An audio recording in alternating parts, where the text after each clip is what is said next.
Nilanjana Nair, and my parents are Platinum Zanil and Mamta Kumar. Okay. So I'm going to start off by saying that our world is a maze of colored lenses, different perceptions, and let me take you through it. Okay. A list of statements made many years ago by experts in their field at the time said they sounded intelligent, but with passing time, they don't sound so intelligent anymore. Number 1, there is no reason for any individual to have a computer in their home, said Kenneth Olson, president and co-founder of Digital Equipment Corporation in 1977. 2, television won't be able to hold onto any market it captures after the first 6 months. People will soon get tired of staring at a plywood box every night, said Daryl F. Zinnick, head of 20th Century Fox in 1946. 3, we don't like their sound. Groups of guitars are on the way out, said Decca Records when rejecting the Beatles in 1962. 4, nothing of importance happened today, written by King George III of England on July 4th, 1776, which is America's Independence Day. And 5, the Earth is the center of the universe, said Ptolemy, the great Egyptian astronomer in the 2nd century. Now I'm going to say some statements made by young adults like us, which you've heard them before, and they are just as ridiculous. 1, I can't ask her to be my partner. She's too cool for me. 2, my teacher is out to get me. 3, I don't want to play soccer. I'm not good enough. 4, I really want to get a cookie, but then people will think I'm fat. 5, you can't get ahead in life unless you know the right people. Now, what do these 2 lists of statements have in common? Firstly, they are all perceptions about the way things are. Secondly, they are inaccurate or incomplete, even though the people who said them think they're entirely true. Another word for perceptions are paradigms. Paradigm is the way you see something, your point of view, a frame of reference, or belief.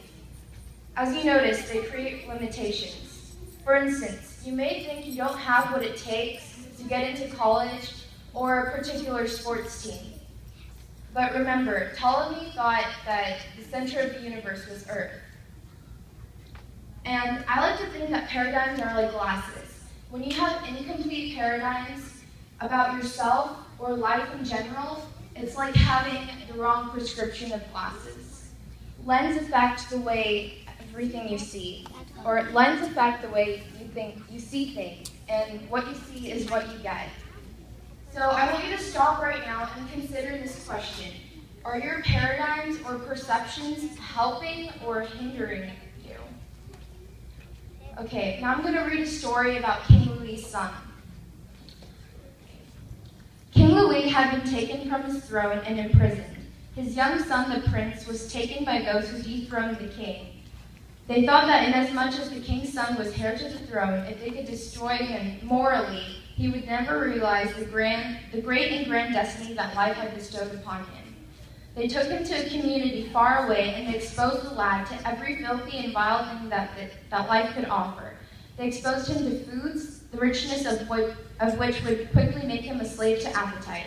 They used vile language around him constantly. They exposed him to dishonor and distrust. He was surrounded 24 hours a day by everything that could drag the soul of a man as low as one could slip. For over 6 months, he had this treatment, but not once did the young lad buckle under pressure. Finally, after intensive temptation, they questioned him. Why had he not submitted himself to these things? Why had he not partaken? These things would provide pleasure, satisfy his lusts, and were desirable. They were all his. The boy said, I cannot do what you ask for because I was born to be a king. Now, Prince Louis held the paradigm of himself so tightly that no one could shake him. In like manner, if you walk around through life wearing glasses that say, I can do it, or I matter, that belief will put a positive spin on everything else in your life. At this point, you may be wondering, well, if my paradigm is so contorted, or so damaged, or I don't think so greatly of myself, what can I do to fix it? One way to do this is spend time with people who believe in you and who build you up. My parents are such people to me. Growing up and now, my mom and dad have always believed in me, especially when I doubted myself. They recognized that I had talent in singing, and even though they themselves loved dancing, they didn't push me to do dancing. Instead, they encouraged me to pursue singing, which I love. And so likewise, you should be around people who support you and who encourage you. Ask any successful person, and they will most likely tell you that they had someone that believed in themselves too. Try to see yourself the way that those people see you. And as someone said, if you could envision the type of person God intended you to be, you would rise up and never be the same again. So I encourage you to go home tonight, look in the mirror, and speak your self-talk. Tell yourself that you're better than who you think you are. Just bring yourself up. And right now, I would like you guys to repeat after me. I am the best. I am the best. I want you to say it louder. I am the best. I am the best. Okay, one more time, and kind of scream it to the world. Not like, like raise the roof, okay? I am the best. I am the best. Yes, thank you. Thank you.